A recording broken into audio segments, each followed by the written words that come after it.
I recently did an episode of the Soul Seeker podcast with Benjamin and Azyra Ben.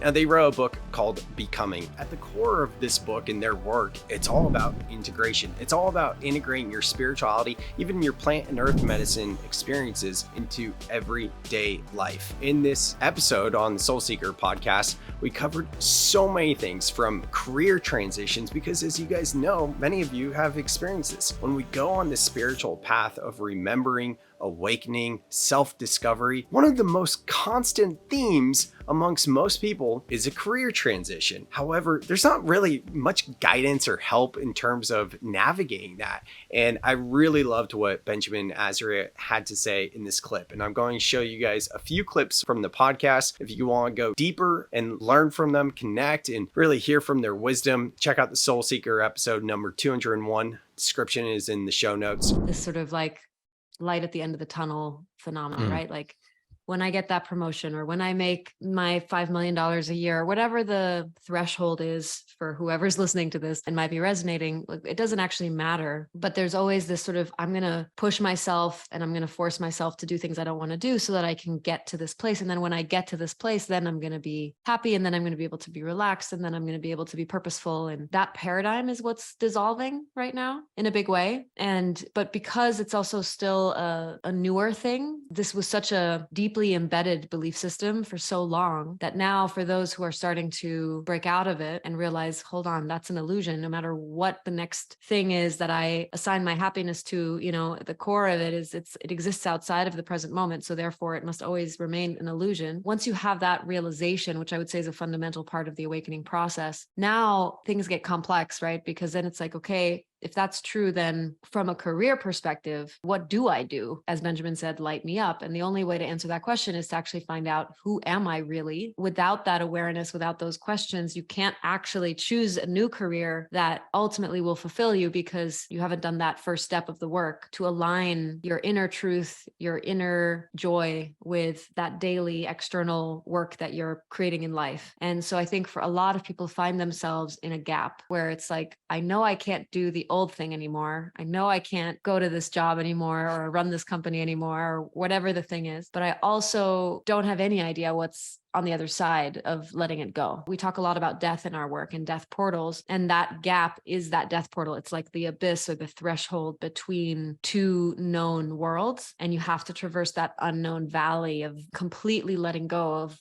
who you thought you were and what you thought you wanted, and all of the cultural definitions of success, in order to then, from that emptiness, essentially meet yourself at a deep enough level where that starts to inform what the new thing is. A lot of times can be a process that can take time, right? To build a new version of yourself, and not just in your personal life, but also in your career and in your professional life. I'm going to show you guys another clip as well, all about shadow work. I personally believe just intentionally choosing to say yes and to look at your shadow, to be willing to take off the mask and remove the layers of conditioning and programming of society, that alone, that is shadow work. Then as we go deeper along this path, there's different levels of shadow work. So check out what Benjamin and Azyra had to say about that as well on the clip that's going to follow. It's a constant dance. I call it the dance of forgetting and remembering. I guess what I've observed, having now been on this path for almost a decade, is the forgetting phases get shorter and shorter. So in the beginning, you have that spark of, I'll call it remembering, right? Connection to a deeper truth, connection to your true self, however you want to frame it.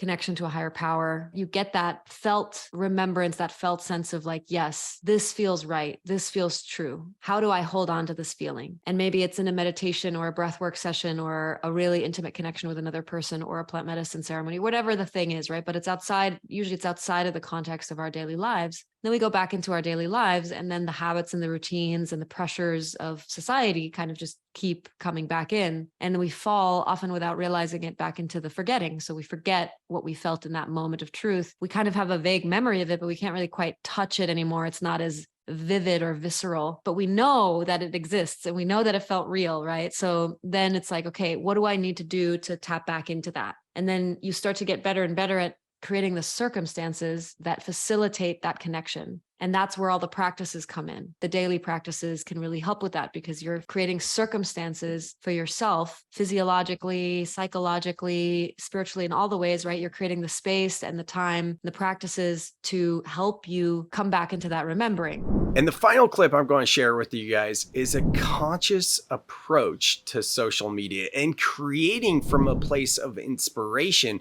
rather than a needy energy. Because the truth is, like, so often, I don't know if this resonates with you, if you're someone watching that is active on social media, meaning that you are creating and putting things out there. But at least for me, someone who has authored 4 books, had over 6 different podcast shows, and now this YouTube channel as well. I create so much. And oftentimes I find that I'm just trying to keep up with what I should be doing, as opposed to coming from a place of inspiration and wanting to birth and share. And I think we've really explored some unique strategies, mindsets, approaches to how we look at social media. So check out this clip. And again, if you want to go deeper, listen to the full episode number 201 on Soul Seeker podcast. What does it mean to create from a place of inspiration versus from a place of strategy and a place of feeding the algorithm what you know you need to feed it in order to stay relevant, and how big of a gap there can be between those two things? And noticing how when I post from a place of inspiration and a place of like true desire to share, the engagement is dramatically higher than when I post from obligation, because it's time, because I committed to a schedule, because I need to post one thing every day, at the same time in order to create consistency with my brand. And just seeing that like real time feedback loop. I think social media is an amazing mirror, actually. If you're constantly ignoring the deeper curriculum, as we would call it, like the emotional material that's present from your past, from all the experiences you didn't have a chance to process that are keeping you in a state of unconscious fear or contraction, then the more you practice the light and love spirituality, the more you're leaving behind those other parts of yourself, and you're creating this massive fracture essentially in your own consciousness. Because at the core, you're actually afraid to feel those things. So you're actually still in fear, just using a positive umbrella to kind of like wrap it. I think the real power move is to say, I'm going to bring light into these dark places. I'm going to integrate and include these rejected parts of myself that are existing in shame or doubt or disbelief or whatever the thing is, rage. And I'm going to include them in my journey, and I'm going to let myself feel them. I'm going to have the courage to feel them, because I trust that through feeling them fully and not resisting them, they actually turn into that higher vibrational or more positive state simply by not resisting them. And if you want to connect with me, I've opened up my calendar for complimentary integration chats. Just feel free to grab a slot on my calendar. The link is in the description of this video. Thank you so much for checking this out. And please make sure you subscribe so you never miss an episode from the channel. We have more educational resources, content coming out, breath work and visualizations, all the things, but coming from a place of inspiration and not neediness. Thank you so much for being here. And remember, it really is all so simple. We just tend to overcomplicate it.